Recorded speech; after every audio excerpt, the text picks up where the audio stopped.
बिस्मिल्लाह रहमान रहीम। Sindh employees alliance जी leadership ऐं सिंध जा सभई मुलाज़िम दोस्तो अस्सलाम वालेकुम।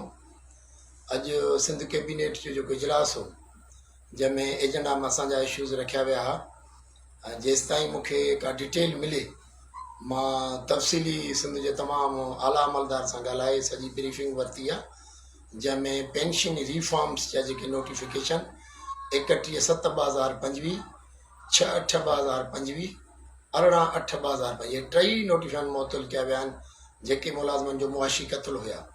उन खां अलावा जेके ॿिया इशूज़ रिमेनिंग आहिनि जंहिंमें DRA, group insurance, benevolent fund इन लाइ हिकिड़ी कमेटी तश्कील ऑलरेडी ॾिनी वई आहे जंहिंमें असां बि आहियूं ऐं उहे मामला ऑलरेडी हुअं बि इहे कमेटी वञणा हुआ ऐं कमेटी पंहिंजी सिफ़ारिशूं ॾींदी ऐं उन खां पोइ इहे मामला वरी कैबिनेट में वापसि ईंदा ऐं इनशाला उहे हल थींदा। मूंखे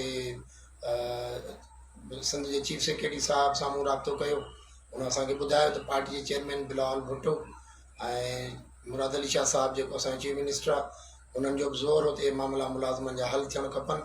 मां थैंक यू थो कयां सभिनी खे, स्पेशली चीफ सेक्रेटरी साहिब खे थैंक यू थो कयां जंहिं जेका कमेंटमेंट कई उहा पूरी कई आहे ऐं सभिनी दोस्तनि खे यकीन थो ॾियारियां त इंशाअल्लाह ताला रिमेनिंग मसइला बि कमेटी मां हल कराइबा।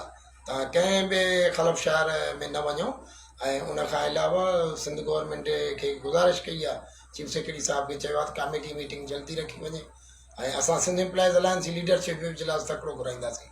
मुआशी क़त्लेआम जा नोटिफिकेशन वापसि थी विया आहिनि। मां तव्हां सभिनी मुलाज़िमनि खे इन जी मुबारकबाद थो ॾियां ऐं रिमेनिंग इशू लाइ बि उन ई बर्जिस ते आवाज़ सां ॻाल्हाईंदासीं जीअं अॻे ॻाल्हाईंदा रहिया आहियूं। तव्हांजी वॾी महिरबानी, थैंक यू।